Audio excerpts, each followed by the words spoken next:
in the Egypt session of the Symposium for the Temples and Ritual and Antiquity. I'm moderating this session. I'm Kerry Mielstein, and I also happen to be one of the co-presenters for our next one, which will be by myself and Alyssa Lewis, The Role of Violent Rituals in the Egyptian Temple. I'm an assistant professor of ancient scripture here, and Alyssa is a senior in ancient Near Eastern studies from Chicago. So we'll turn it over to Alyssa.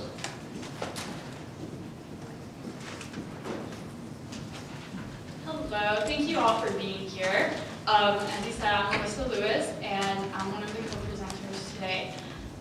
As you can see, our topic is the role of violent rituals in the Egyptian temple. And as we were starting to discuss this topic and research it, Brother Mielstein and I asked ourselves the question, why have violent rituals? And we decided that it was because, or that the rituals were apotropaic in nature. And this apotropaic comes from the Greek word, and tropos meaning turned, caused to turn, put to flight, and apo meaning way. So it literally means to make turn away. For our purposes, we sort of decided it was to ward off evil. So Brother Mielstein will now talk about regularly recurring rituals, and then I'll talk to you a little bit more. Thank you. What we want to do is, first of all, give a brief overview of the kinds of rituals that involve violence, typically violence with animals or inanimate objects, that happen in Egypt on a regularly recurring basis, some of them daily, some of them yearly, some of them more or less than that. And just to give a brief overview of those kinds of rituals, then we'll turn to when those might involve humans. So, of course, we have daily rituals, all sorts of daily rituals in the temple that would involve sacrifice. This is a picture of a hare that was coming to be sacrificed from the tomb of Amtifi. Goats, all manner of animals and objects could be part of various daily rituals in the temple. In particular, there were execration rites. These happened on a daily basis, they happened at festivals, they happened on times of war. Execration rites were rites that are specifically designed to destroy or ward off enemies or evil forces. So, the most common form would be to smash red pots, which would have written on them the names of those that you were trying to thwart. Sometimes these would take the form of hairballs, wax figurines, papyrus. Any number of things could be used in execration rites that you would ritually destroy those objects as a way of destroying your enemies. A subset, we have several subsets of the execration rites.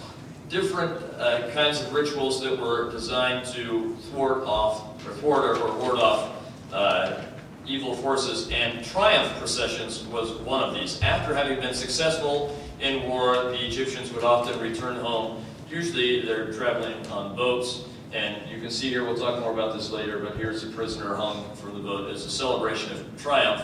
Not only is it a celebration of triumph, but it was designed to make their success in battle in perpetuity. They would forever have been successful against these dangerous forces.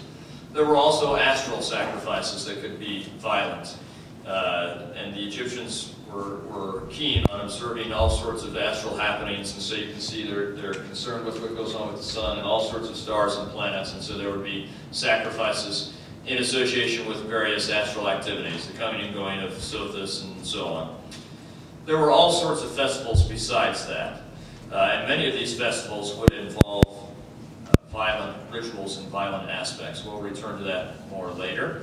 But in particular, two that we'll look at are festivals that are held for deities, such as the one for Hemen, celebrating the tomb of Amtifi, or royal festivals, such as this coronation festival that we see here, although these were probably in reality humans, but they are depicted as gods on the temple scene, so who were crowning the king. Those are some of the kinds of festivals.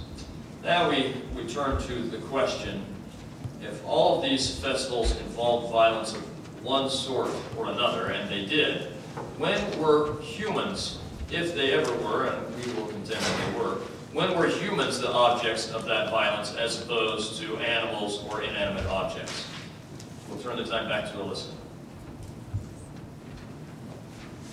So we decided that in execration rituals that humans could be the object in some cases. Execration rituals, as Dr. Milstein mentioned, were carried out daily in temples and at festivals, and they were very archaic in nature. Our first example is Murgisa, where we have 175 execration texts were found. So we have a lot of information from that site. Among the findings were remnants of melted wax, nearly 200 broken inscribed red vases, and over 400 broken uninscribed red vases. As Dr. Milstein mentioned earlier, they were inscribed with names of enemies, and they were destroyed or smashed in lieu of actually destroying the enemies. And it's interesting that they were red because to the Egyptians, the red was the color of Seth, the Egyptian god, and so it represented chaos or evil. Also from Murgisa, we have nearly 350 mud figurines, 4 limestone figures, and for our purposes, a human skull was buried upside down with other execration figures, and it didn't have its mandible or the lower jaw. And also, a ritual flint knife was found, and this is a type of knife that was traditionally used in ritual slaughter. Next, we have an account of Senusret I at Tode, punishing temple desecrators. We think that foreigners were most likely the scapegoats of this temple desecration. Some of them were flayed, some were impaled, some were decapitated, some were struck with a blade, and some were burned. And this is actually a picture of the temple at Tode as it is now, probably not as it was then. But, so let's take a look at the terminology that Senusret I used in describing this. He said, the knife was applied to the children of the enemy as sacrificial animals. Here, highlighted in red, you see the term sacrificial animals. In Egyptian, the determinative used here is a headless cow, which was the determinative always used for ritual sacrifice of animals in the temple. So here, he's saying that he sacrificed them in lieu of the animals or as the animals were slaughtered. And it was always used for that sacrifice. Next, we have triumph festivals, and these were triumphal boat processionals after Egyptians were victorious in battle. And there is evidence that the prisoners were sometimes cast overboard and were sometimes hung in a cage at the prow of the boat. And so we're going to take a few looks at those, and sometimes they were even hung upside down. So here's a pre-dynastic depiction, and this could be sort of depicting prisoners cast into water or a live prisoner over water. So we're not really sure, it could be both. But here's a picture of a cage found at the Pyramid of Giza. Here it is again. As you can see, it's pretty small. Prisoners wouldn't really be able to move around in it very much. It would be pretty uncomfortable for them. Also here, as you can see, circled in red, I don't know if you guys can see it, I hope you can, but there's a person in the cage. And so this is evidence that they did put people in these cages as part of their ritual triumph sessions. From Amenhotep II, we read, His Majesty returned with great joy to his father Amun. He slew the 7 princes with his mace himself. They were from the area of Toxi and had been given upside down to the prow of the king's ship by the name of Amenhotep II, who reestablishes the 2 men. So here we have a record of Amenhotep hanging the prisoner upside down. And also, another record of the same thing is from Thutmose I, who said the Nubian was hung upside down at the prow of the bark of His Majesty. So we have reason to believe that being hung upside down was possibly ritualistic in nature. Our final example here is from Ramses III during the 5th year of the Libyan War. We have the record that says, their leaders were carried off and slain. They were cast down and were made as pinioned. And now here you see highlighted in red the phrase were made as pinioned. And this is significant because when the Egyptians talked about sacrificing birds, they used the same phrase. And this means to bind or make immovable. So here they're saying that the prisoners were made as those birds and were slaughtered. So, sorry, this is one of Milstein's part, but while there are a lot of other examples that we didn't really have time to discuss here. I think from the ones that we have shown that we can conclude safely that humans were at least occasionally used in execration rituals in Egypt. So. Thank you. If you'll remember, we also mentioned that these triumph processions were part of these execration rites. There's another form of celebrating triumph that most Egyptologists have assumed was only iconographic, and if it ever happened to a real person, that was very, very early in Egyptian history. But recently we've called that into question, and the work that we've done on that has met a large degree of acceptance, and that has to do with the smiting scene. This is a scene that you'll find on a bracelet as this one, or it's prevalent on temple walls and various other places where the pharaoh is holding the head of an enemy, or sometimes many, many, many enemies, and he has either earlier it's always a mace, and eventually will sometimes be a sword, axe, or something along those lines, and he's going to kill these prisoners. Now, often these were only iconographic, but there has been a lot of evidence that indicates that sometimes they really did use humans. Some of that evidence takes the form of textual evidence, such as saying that they were struck down before something else happened to them. We even have a text from Ramses III, who had taken a prince prisoner, and when his father came to plead for his life, Ramses became enraged, and it says he came down on their heads like granite, and they died. That sounds a lot like a mace or something like that coming on their head. It sounds to me like a description of a smiting scene. But perhaps the most convincing evidence comes from a collection of stelae compiled by Schulman. You can see the stela here. It's hard to make it out, so we'll put the line drawing up instead. That's a little bit easier to see. What you can see here, this is a commemorative stela, commemorating one of the most important events in the person's life. This is the owner of the stela. This is a depiction of the temple, and you see within the temple, the pharaoh, he's holding the hair of the prisoner, a typical smiting scene, before a statue of the god Ptah. And apparently, what this seems to be indicating is that this person, this owner, was allowed, for whatever reason, as a reward or some other reason, was allowed to be present to witness a ritual smiting in the temple. And this was such an impressive event for him that he commemorated it for eternity. But it gives us the idea that there were times when the pharaoh really would come to the statue of a god. It's what we see in the text and on the walls all the time, but people have assumed they didn't really do that. I'm not sure how we come to that. Well, there are some problems. It's sure that sometimes these smiting scenes weren't representing a real event. But it seems that sometimes they really were. This is one of those. He collected a number of stelae. Let me just show you one other, where again you see a person showing his reverence to the pharaoh, and the pharaoh has someone here, and this is again a stela that commemorates this in the person's life. And so it seems fairly sure that many of not all, but many of the smiting scenes represented a real event where they really did kill a person in the temple in some kind of ritual.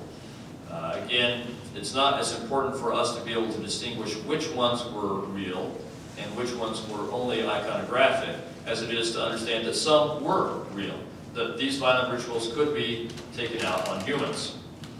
Also, astral rituals, which we've mentioned before. You see here the famous zodiac in the ceiling of the Dendera temple, which commemorates how important astral events were to them. And also from Dendera, you see the pharaoh followed in a bark by a cow who is representing the star Sophis. That one is particularly important for us because we're going to talk about a text from Prince Osirkan. Osirkan was a prince who had been set to take care of. He was the general of the armies and was also asked to be in control over southern Egypt, including and most especially Thebes. The Thebans, because he and his father were Libyan, the Egyptian Thebans were not so excited about this and decided they would not accept his rule. They rebelled against him.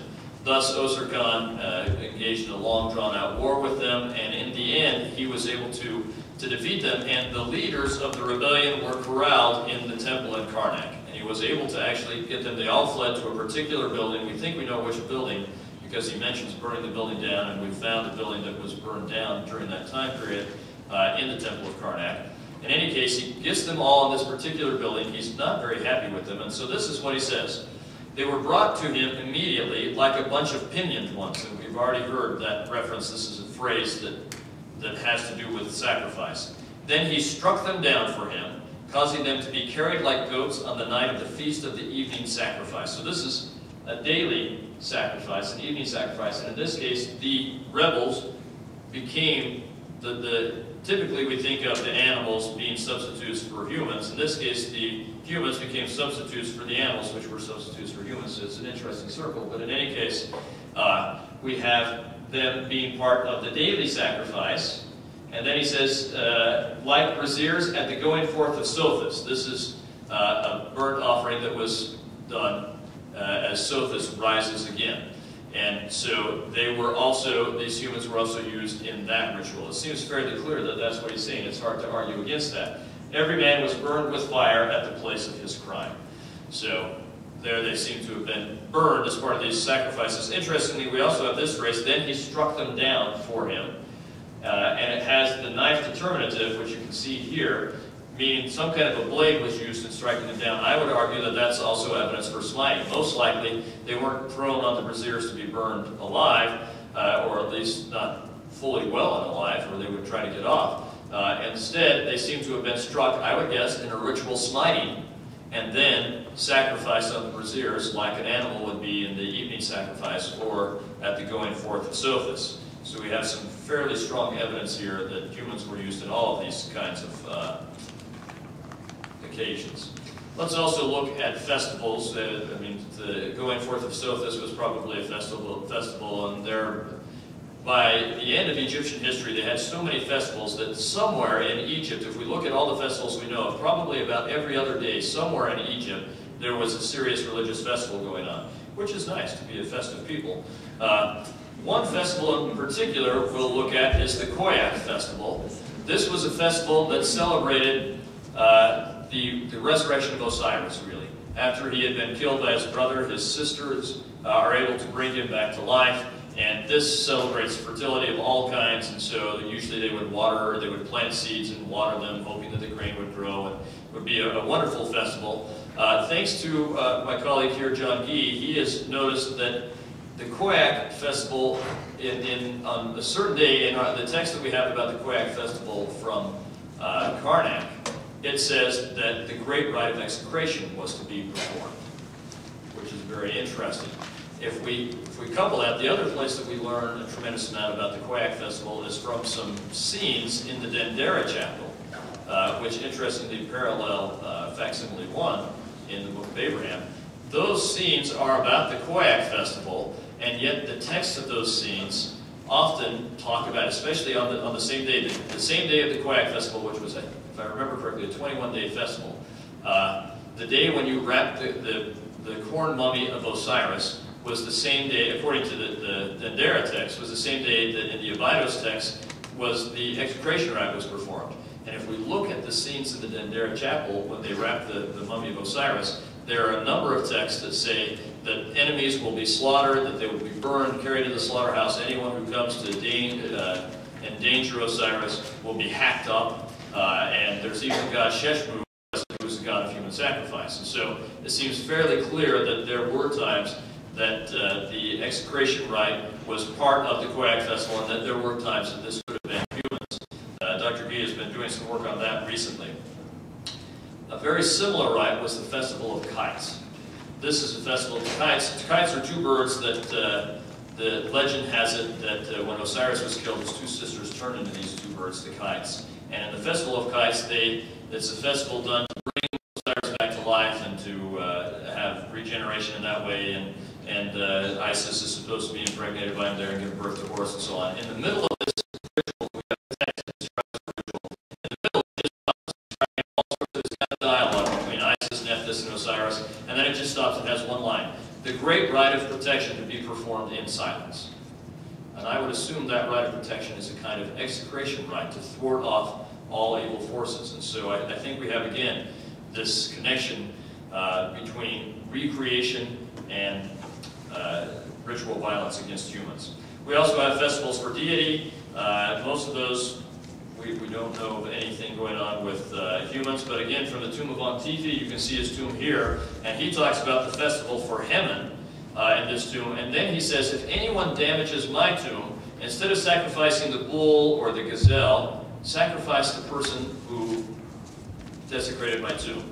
There was some argument that when this was first put forward by Harpo Willems, there was some argument over that, but it's become largely accepted. It seems fairly clear that he was saying, if you desecrate my tomb, don't use the animal, use the person, and kill him. So for these, there could be human. Royal festivals as well could involve violence against humans, such as the coronation of Amenhotep II.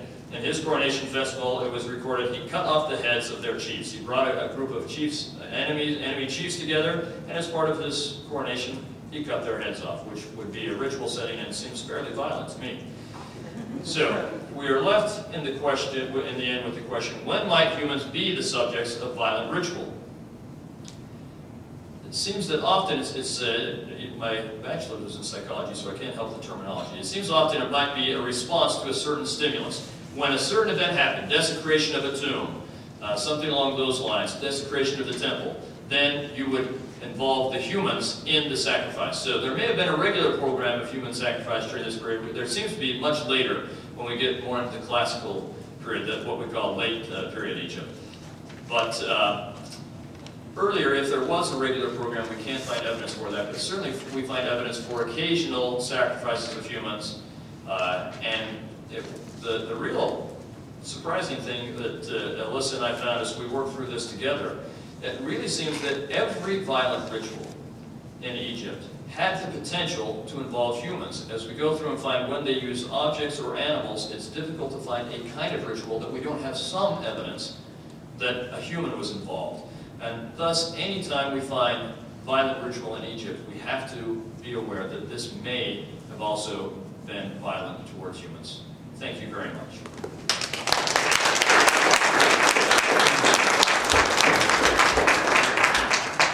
We have just a few minutes for questions. Alyssa's been very excited for your questions. So, yes? How many of these examples are from the Old Kingdom, or how much evidence do we have from the Old Kingdom for violent rituals? That's a great question. Not very many of them are from the Old Kingdom. We know of execration rites from the Old Kingdom. We don't know of human execration rites from the Old Kingdom. If we had more time, we could get it. There's some evidence for some of the smiting scenes from the Old Kingdom, meaning that there's there's textual evidence for ritual burning of criminals from the Old Kingdom. But the Old Kingdom, we don't find much evidence for most things from the Old Kingdom. Other questions? Thank you very much.